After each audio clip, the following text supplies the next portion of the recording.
من الشيطان الرجيم بسم الله الرحمن الرحيم وإذ قلتم يا موسى لن نصبر على طعام واحد فادع لنا ربك يخرج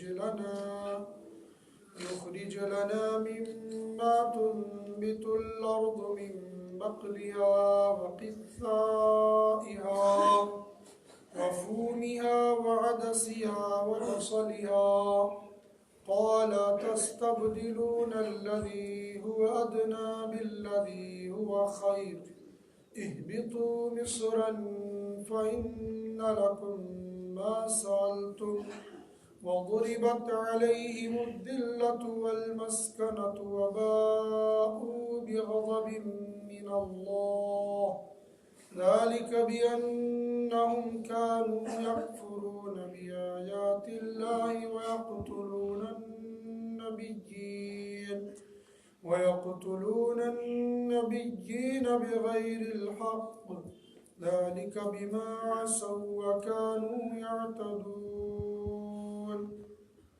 ترجمہ وَإِذْ اور جب قُلْتُمْ کہا تم نے یا موسیٰ اے موسیٰ لن نصبر ہرگز صبر نہیں کریں گے ہم علی طعام واحد ایک کھانے پر فادع لنا دعا کر لیجئے ہمارے لیے ربک اپنے رب سے یخرج لنا نکال لے ہمارے لیے مما وہ کھانا تنبت الارض جسے زمین اگاتی ہے من بقلها یعنی ترکاری وقثائها اور ککڑی وفومها اور گیہوں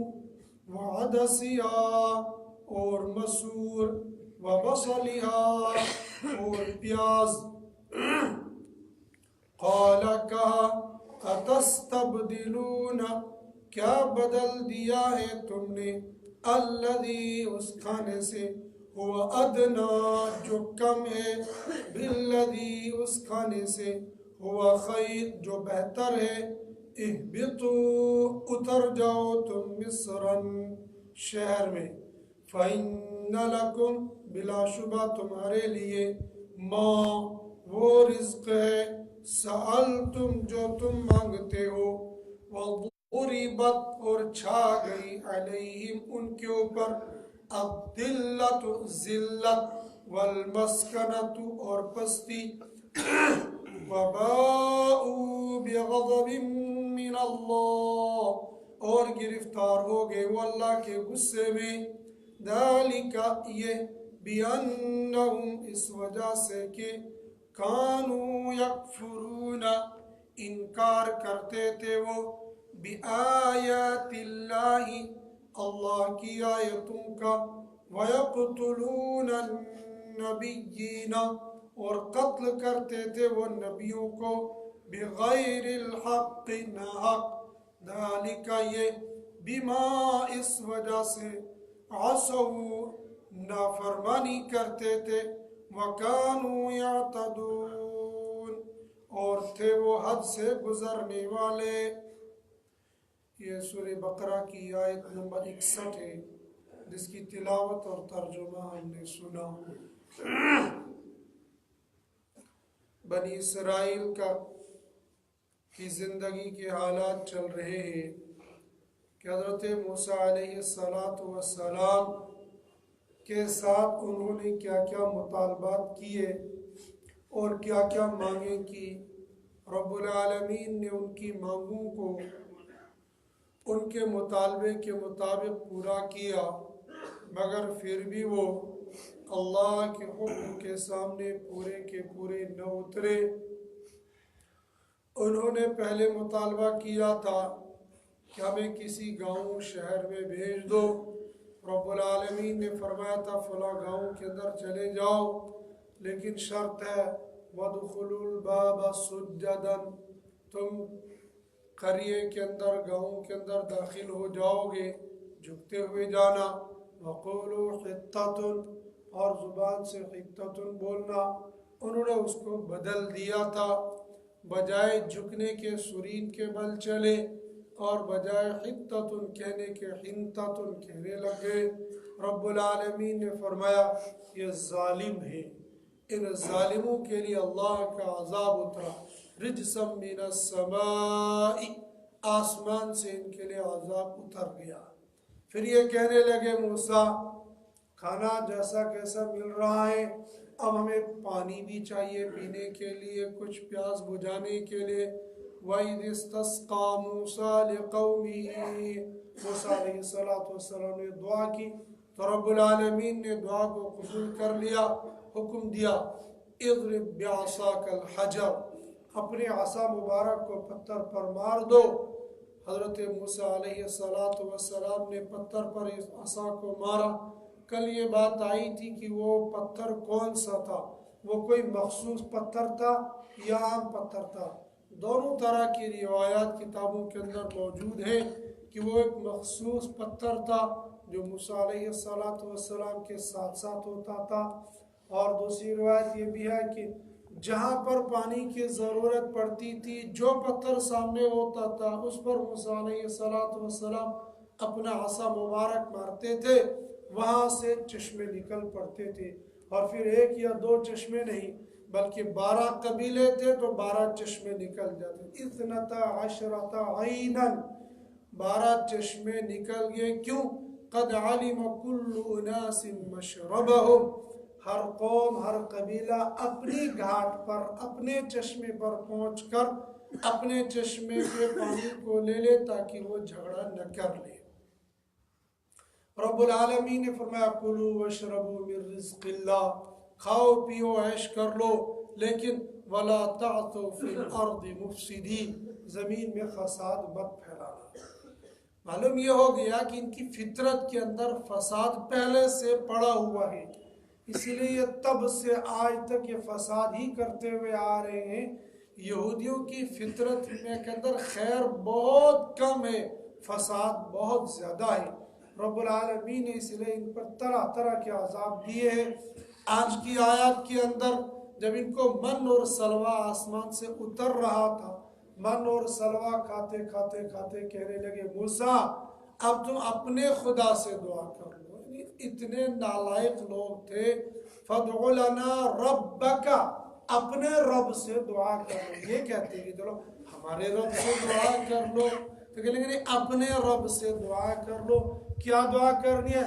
لَن نَصْبِرَ عَلَىٰ طَعَامٍ وَاحِدٍ، ہم ایک کھانا نہیں کھا سکتے زیادہ دیر، اب ہمارے لیے کوئی اور انتظام کر لو. وَإِذْ قُلْتُمْ يَا مُوسَىٰ، اور جب کہا تم نے موسیٰ، یہ پیچھے سے تذکرہ، یا بنی اسرائیل اذکروا نعمتی التی انعمت علیکم، اے بنی اسرائیل. پھر بار بار وَإِذْ قُلْتُمْ، اور جب کہا تم نے یہ بات کہی بھی تم نے، کیا کہا؟ یا موسیٰ، اے موسیٰ، لن نصبر علی طعام واحد، ہم ایک کھانا ہرگز نہیں کھائیں گے. بڑی تاکید کے ساتھ کہا اور بڑی جرأت کے ساتھ کہا. عربی زبان کے اندر یہ لفظ لن نصبر، ہرگز یہ کام نہیں کرنے، لن نصبر، ہرگز صبر نہیں کریں گے. جیسے نعوذ باللہ موسیٰ علیہ السلام نے ان کے باپ کا کچھ کھایا تھا، ایسے داڑے سے کہہ رہے تھے کہ ہرگز یہ کام نہیں کریں گے، ہرگز ایک کھانے پر صبر نہیں کریں گے. جیسے موسیٰ علیہ السلام کے لیے یہ کر رہے تھے. اللہ پاک براہ راست ان کو کھانا کھلا رہا تھا، ان کو بٹھا رہا تھا، کھانے کے رہنے کے سارے انتظام ان کو مل رہے تھے. یہیں سے اندازہ لگا سکتا ہے بندہ یہ کتنی بڑی نافرمان قوم ہے. یہ بنی اسرائیل کتنے، یہ یہودی کتنے نافرمان لوگ ہیں. پھر بھی بعض مسلمان وہ جن کا مطالعہ قرآن پر نہیں ہے، جن کی نظر قرآن پر نہیں ہے، پھر بھی کہتے ہیں یہودی یہ کام کرتے ہیں، یہودیوں نے یہ کیا وہ کیا. یہ وہ نالائق قوم ہے جو نبی کو ڈاڑے مارتی تھی، جو نبی کو حکم دیتی تھی لن نصبر علی طعام واحد، ہرگز ایک کھانا نہیں کھائیں گے، کھانے پر اکتفا نہیں کریں گے۔ جب نہیں کھاؤ گے تو کرو گے کیا؟ بجائے کہ ہم مزدوری کریں گے، بجائے کہ ہم کھیتی باڑی کریں گے، الٹا کہہ رہے فَادْعُ لَنَا رَبَّكَ، دعا کر لو تم اپنے رب سے، ہمارے نہیں، اپنے رب سے دعا کر لو۔ کیا؟ یخرج لنا، اب دعا کرو تم اپنے رب سے، نکالے وہ ہمارے لیے، رب تمہارا اور کھانا ہمارے لیے ہو۔ یخرج لنا مما تنبت الارض، ہمارے لیے وہ کھانا ملے جو کھانا زمین اگاتی ہے، چونکہ ان کو جو کھانا مل رہا تھا وہ زمین سے اگا ہوا کھانا نہیں مل رہا تھا، وہ من اور سلوہ، من کے بارے میں پیچھے آیا تھا، بتایا تھا کہ وہ گوند کی طرح، شہد کی طرح ایک کھانا تھا جس کو یہ کھاتے تھے، اور سلوہ یہ ایک چھوٹے چھوٹے چڑیا تھی یا چھوٹے چھوٹے کبوتروں کی طرح کوئی جانور تھے جو ان کے پاس آتے تھے، بھنے ہوئے آتے تھے یا بغیر بھنے ہوئے آتے، بہرحال ان کے سامنے گوشت آتا تھا، اس گوشت کو یہ کھاتے تھے۔ زمین سے اگنے والا اناج ان کے پاس نہیں تھا، اب ان نے کہا زمین سے اگنے والا اناج، پھر ایسے نالائق تھے، مانگنی اللہ سے مانگنا ہوتا ہے تو بڑھیا چیز مانگنی ہوتی ہے، انہوں نے مانگا بھی تو گھٹیا چیز مانگ لی۔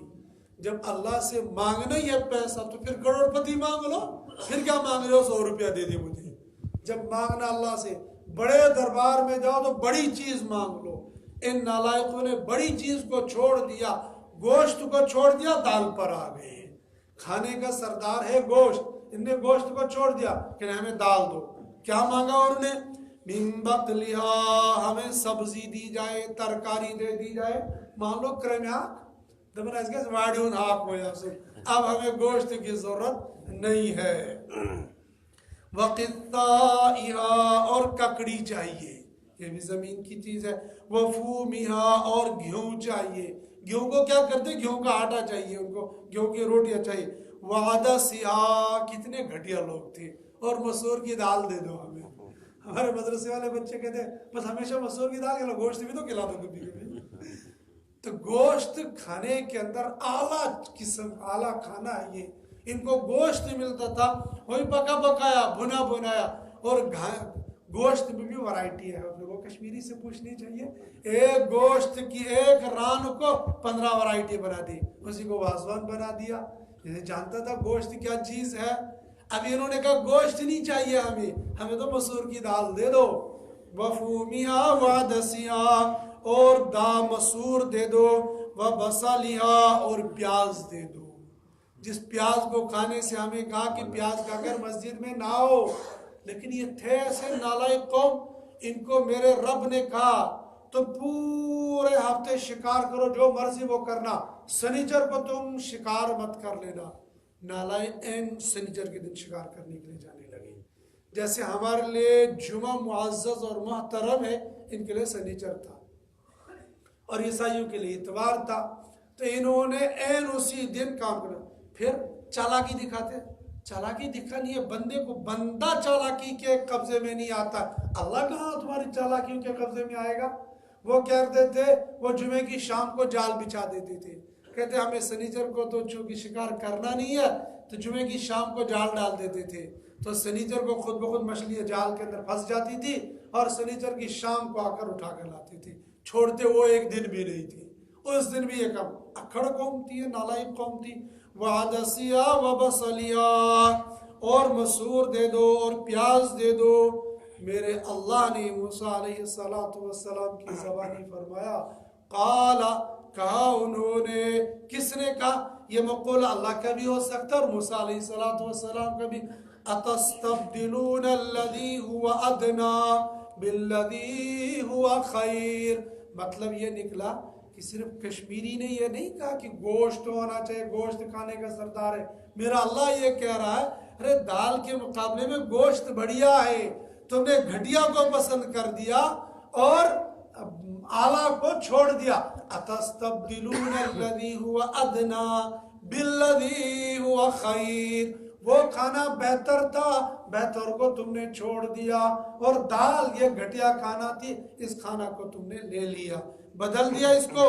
اب جب تم نے بدل دیا، تم نے مانگ خود ہی کر لی، میرا رب فرماتا ہے جب بندہ خود ہی ذلیل ہونا چاہے تو پھر ذلیل ہوتا رہے، لیکن جو بندہ عزت چاہتا ہے تو پھر اللہ اس کو عزت بھی دیتا ہے۔ حدیث پاک کے اندر فضائل اعمال کے اندر حدیث ہے کہ اللہ تبارک و تعالیٰ اپنے بندے کے ساتھ وہی معاملہ کرتے جو یہ اللہ کے ساتھ گمان رکھتا ہے۔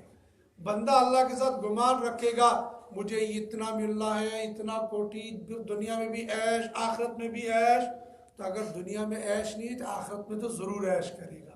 اور اگر اس نے کہا میں غریب شریف بندہ ہوں، مجھے کیا ملنا، میں دنیا میں بھی ایسے ہی آخرت میں بھی ایسا ہی، پھر یہ کام بھی ایسے ہی کرے گا۔ بندے کو ہمیشہ عزائم بلند رکھنے چاہیے، مجھے جنت کے بالا کھانے ملیں گے، جنت کے اندر یہ عیش و آرام، دوزخ کی طرف تو میرا سایہ بھی نہیں رہے گا، میں کبھی نہیں جا سکتا۔ بندہ جب یہ نیت کرے گا پھر جائے گا ہی اس کی طرف۔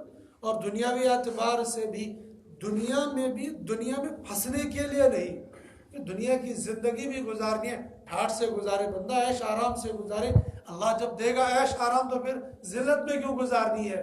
لیکن بندہ پہلے یہ نیت کر لے مجھے کرنی ہے مزدوری، تو اس کو ملازمت کیسے ملے گی؟ اور جب وہ نیت کرے گا مجھے ڈی سی بننا ہے، تو پھر ڈی سی نہیں بنے، کم سے کم تحصیلدار تو بن ہی جائے گا۔ تحصیلدار نہیں بنے گا، اسے چھوٹا ملازم کچھ نہ کچھ بنے گا ہی۔ بندہ بڑی سی نیت کر لے، پھر اللہ پاک اس کو اوپر نہیں تو کہیں نہ کہیں پہنچائیں گے۔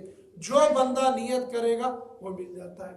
ہمارے استاذ محترم حضرت مولانا جمیل احمد سامی سے بہت سارے ان کو جانتے ہیں، وہ کشمیر بہت آتے ہیں، تو وہ ہمیں وہاں بتایا کرتے ہیں کہ بچوں نیت بڑی بڑی رکھا کرو۔ پھر مثال دیتے، کہتا میرا ایک ساتھی تھا تو وہ ہمارے مدرسے میں جب بھی کوئی گاڑی آتی تھی وہ کہتا مجھے یہ گاڑی لینی ہے، پھر دوسرے آتی تھی پھر مجھے یہ گاڑی لینی ہے۔ ہم کہتے وہ پگلے، کھانے کے لیے تجھے مل رہی مسور کی دال اور پہننے کے لیے تجھے 2 جوڑے کپڑے اور خواب دیکھتا اتنے بڑے بڑے، کہتا ہے جمیل کیا ہو گیا، مجھے لینی ایسی گاڑی ہے۔ کہتے اللہ پاک نے اس کو بولنے کو ایسا قبول کر لیا، آج اس کے پاس جو گاڑیاں وہ کہتا وہ تو ملی ہی ملی، اب جو نیا ماڈل آتا ہے وہ اس کو مل جاتا ہے۔ بندہ جو چاہت اللہ سے کرے گا مل جاتا ہے، بس نیت اچھی رکھے۔ نیت نعوذ باللہ کسی کو ذلیل کرنے کے لیے نہیں، کسی کو پست کرنے کے لیے، کسی کے سامنے اپنی اکڑ دکھانے کے لیے نہیں۔ مجھے رہنا ہے آرام سے، عیش سے دنیا میں پھروں گا، عیش سے آخرت میں رہوں۔ بندہ جب اچھی نیت کرتا ہے پھر اللہ اس کے ساتھ اچھائی کا معاملہ کرے گے۔ انہوں نے گھٹیا نیت کی، میرے رب نے کہا اہبطوا مصرن، جب تمہیں چاہیے ہی مسور کی دال پھر جاؤ شہر کے اندر، جاؤ گاؤں کے اندر، اہبطوا مصرن، اتر جاؤ شہر میں، فَإِنَّ لَكُمْ مَا سَأَلْتُمْ، تمہارے لیے وہ ہے جو تم مانگتے ہو۔ یہ ہے وہ بندہ جو مانگتا ہے اللہ پھر وہی دے دیتے ہیں۔ فَإِنَّ لَكُمْ مَا سَأَلْتُمْ، بلا شبہ تمہارے لیے ماں وہ ہے، وہ جو نے کہا من بقلیا وقثائیا وفومیا وعدسیا وبصلیا، یہ گھٹیا چیزیں من اور سلوا کے مقابلے میں تم نے مانگی، تمہارے لیے یہ سب، اور ساتھ میں یہ سن لو یہ تو تم کو ملے گا ہی ملے گا، اوپر سے ہماری پکڑ بھی سن لو۔ اب کیا ہوگا؟ وَضُرِبَتْ عَلَيْهِمُ الذِّلَّةُ وَالْمَسْكَنَةُ وَبَاءُوا بِغَضَبٍ مِّنَ اللَّهِ، ہمیشہ کے لیے تم ذلیل ہوں گے، تم رسوا ہوں گے، تمہارے اوپر اللہ کی نحوست چھائی ہوئے گی۔ وَبَاءُوا بِغَضَبٍ مِّنَ اللَّهِ، اللہ کے غصے کے اندر یہ گرفتار ہو گئے۔ کون؟ یہودی لوگ اللہ کے غصے میں اور اللہ کی دی ہوئی ذلت اور پستی میں کیسے گرفتار ہو گئے؟ دنیا والے کیا کہتے؟ دنیا والے کہتے دنیا یہودی ذلیل نہیں ہے، کہتے جی یہودی تو چھوٹے سے ملک کے اندر اسرائیل کے اندر رہتے ہیں، راج پوری دنیا پر کرتے۔ نا، یہ غلط فہمی ہے۔ اسرائیل کوئی ملک نہیں ہے، بلکہ اسرائیل تو امریکہ اور امریکہ جیسے چمچوں کی ایک چھاؤنی ہے، یہ اپنے بل بوتے پر بالکل کھڑا نہیں ہے۔ اگر امریکہ اس سے الگ ہو گیا، اگر یورپ ممالک اس سے الگ ہو گئے، یہ ایک دن نہیں نکال سکتا ہے۔ تو ایک چھاؤنی کے طور پر یہ استعمال کیا جا رہا ہے، ورنہ اپنی طاقت ان کو، ہاں دماغ ان کا پٹھا ضرور چلتا ہے، لیکن پٹھا دماغ کامیابی کی طرف نہیں لے جاتا ہے۔ وہ کوئی بھی ہو، اچھا انسان ہو یا برا ہو، اگر نیک سے نیک انسان تہجد گزار ہو، تہجد پڑھتا ہو اور تہجد میں پورا قرآن پڑھتا ہو، لیکن صبح اٹھ کر کوئی غلط ارادہ کر لے، غلط پلاننگ کر لے، اللہ پاک پھر اس کے پلان کو چلنے نہیں دیتے ہیں۔ چلتا ہے، بظاہر وہ چلتا ہے لیکن ذلیل و رسوا ہوتا ہے۔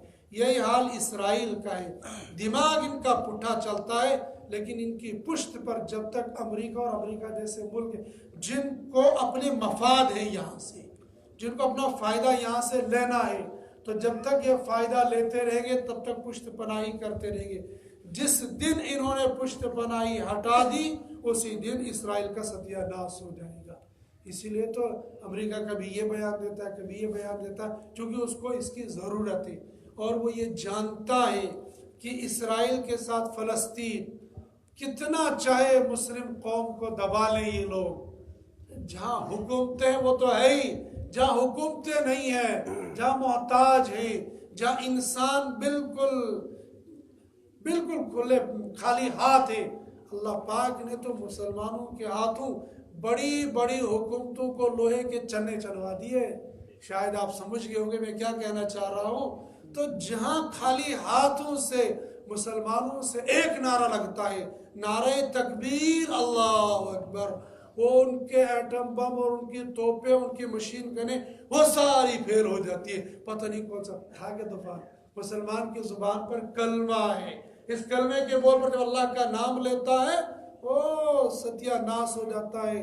ہم نے اپنی آنکھوں سے یہاں مشاہدہ کیا 2010 میں جب حالات خراب ہو گئے، ہمارے لڑکے بس تھا کہ عشاء کے بعد گول کا گول آیا، پورا ہزاروں کا جمگٹھا، لڑکے باہر نکلے، نعرہ تکبیر، اللہ اکبر، بس ایک نعرہ لگانا تھا۔ کسی کے ہاتھ میں اینٹ تھی، کسی کے ہاتھ میں سریا تھا اور کچھ نہیں تھا، وہ سارا کا سارا کر وہیں سے پڑھ کر کہیں اور چلا گیا۔